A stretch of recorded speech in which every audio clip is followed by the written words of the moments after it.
Lance-moi.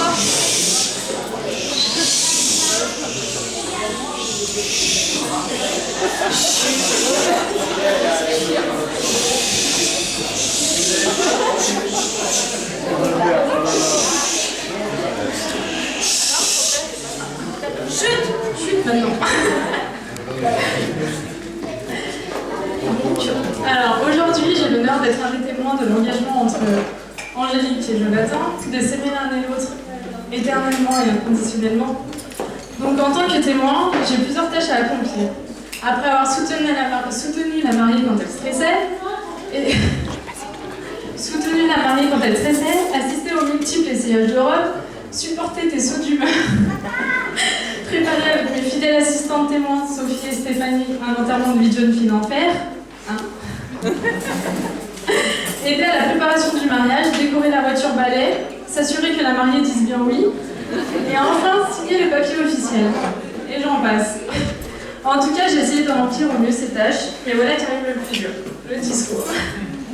Me connaissant, je sais que je ne suis pas très douée pour les discours, donc je vais raconter leur histoire. Il était une fois une magnifique princesse qui vivait dans un joli royaume. Et dans un autre royaume, qui était très très lointain de celui de la princesse, vivait un garçon. Mais la princesse et le garçon s'aimaient intensément. La princesse, c'est elle, Angélique, ma sœur, ma moitié, mon modèle. Que pourrais-je dire sur toi, à part bien sûr que tu es susceptible, chiante, bordélique, impatient.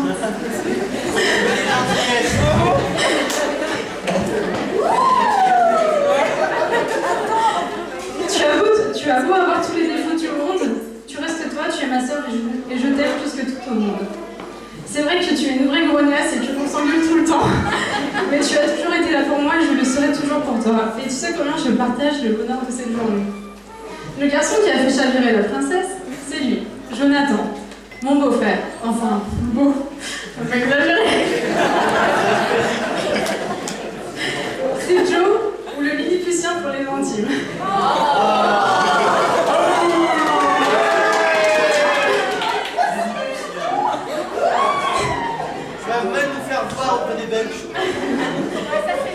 Tu sais, j'aurais aimé ne pas te connaître aussitôt pour ainsi garder ma sœur encore quelques temps pour moi. Mais bon, le destin vous a réunis et comme on dit, l'amour rend aveugle. Sinon, je ne t'aurais pas choisi.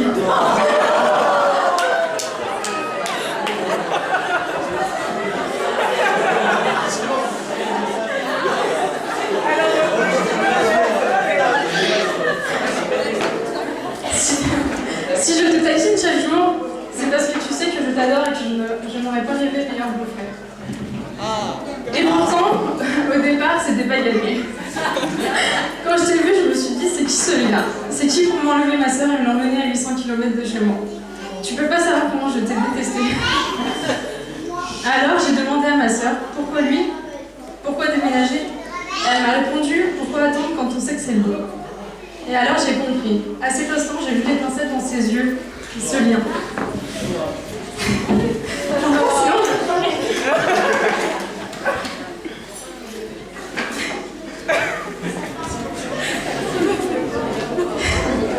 Ce lien qui fait que l'on quitte son pays, ses amis, sa famille pour rejoindre sa moitié. C'est lui qui fait que plus personne n'existe autour. Se voir le plus possible et s'aimer seulement. Sans ruse et sans détour, sans honte ni mensonge, sans qu'un désir nous trompe ou qu'un roman nous ronge. Vivre à deux et donner son cœur à l'autre. Ce lien qui fait que dans la joie ou dans la peine, tu trouveras sa main pour soutenir la tienne. C'est encore ce lien qui fait qu'il y a 6 milliards de personnes dans le monde, 6 milliards d'âmes, mais qu'il ne vous en faut qu'une seule. La seule pour penser vos blessures, pour vous guérir, pour vous redonner le sourire et ainsi se donner à l'autre sans condition. Trouver celui qui nous complète pour ne former plus qu'un. Et ce lien dont je vous parle, c'est l'amour.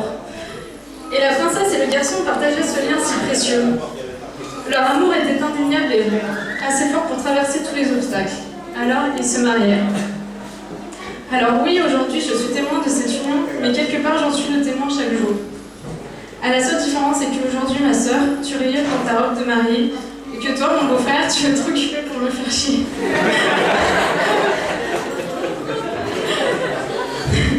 Alors, je je leur souhaite d'être heureux, car grâce à eux, je crois enfin au grand amour. Bien sûr, ne regardez pas en arrière et ne pleurez pas sur le passé, car il est passé. Et ne vous en faites pas pour le futur, car il n'est pas encore là. Profitez, vivez dans le présent et faites-en quelque chose de magnifique. Bientôt, le bébé arrive. Je sais que vous serez de merveilleux parents, j'en suis certaine. Et de ce fait, vous faites de moi la marraine la plus heureuse du monde. Il y a beaucoup trop de choses que je voudrais vous dire ce soir, mais un simple discours ne suffirait pas. Alors, comme dans chaque fin de conte de fées, je souhaite sincèrement que la princesse et son prince aient beaucoup d'enfants et qu'ils vivront heureux jusqu'à la fin des temps.